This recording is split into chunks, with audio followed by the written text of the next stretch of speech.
The electronic spectrum of TiH to a whole 6 to the power 3 plus shows a single broad peak with a maximum at 20,300 centimeter inverse.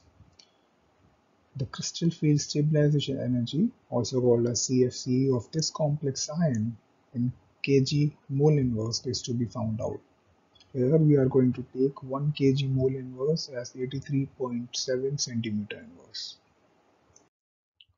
We know that this compound in 3D1 is octahedral field of Ligand. We know that the CFSE is minus 0.4 delta naught.